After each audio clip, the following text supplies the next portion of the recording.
Mais évidemment, le Portugal met en place une taxe soleil. Oui. Alors ça, Vous êtes Mathieu, propriétaire, vous avez oui. une maison qui est en plein soleil, qui a une Oui. vue agréable, Oui. jusqu'à 20% d'impôts fonciers en plus. non. Si, pour les foyers Non. dont la Et valeur comment fiscale... mesure-t-on ça? C'est-à-dire qu'il y a des inspecteurs Les jours qui viennent- d'ensoleillement, qui Gérard viennent- Didier, quand il y a du non, soleil, on les qui connaît. viennent vérifier. On connaît les jours d'ensoleillement pour chaque ville en Ça, France. c'est- Et Exactement, et puis après c'est l'orientation. Voilà, si vous êtes plein Non, sud, en c'est gros 20% une de taxe foncier soleil. en plus. Ah, ils sont plus forts que nous. C'est Et pas à mal, l'inverse, le Portugal. si votre maison est à l'ombre, 10% de moins. Bon.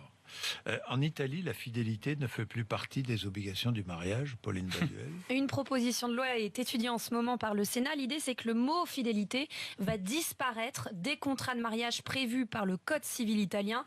Pourquoi un tel changement? Bien, les sénateurs estiment que la fidélité appartient à un héritage un peu désuet, obsolète de l'esprit de C'est has-been, famille, la fidélité. des Ouais. droits, des devoirs des époux. D'ailleurs, les juges aujourd'hui, pour les divorces, l'infidélité, il faut prouver qu'elle est vraiment ruiné le couple. Parce qu'en Italie, 55% des Italiens ont admis avoir trompé leur partenaire l'année dernière et elles sont 33% des Italiennes. Donc l'infidélité semble quand même assez répandue dans le pays. En En Italie. tout cas, ça sera plus Ou source de l'honnêteté. divorce. Oui. Ça, c'est Ou réglé l'honnêteté. aussi, ouais. Bon, nous terminons avec vous, Charles. Oui.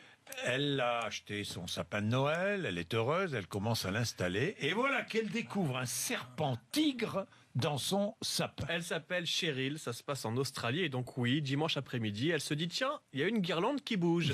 Il s'agit en effet d'un serpent tigre dans son sapin. Alors Cheryl a eu l'excellent réflexe de quitter la pièce, fermer la porte et se faire une tasse de thé, nous dit-elle, en attendant l'arrivée du chasseur de serpents professionnel.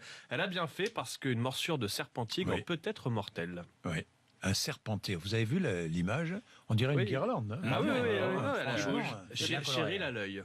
Cheryl à l'œil. Il est 6h29.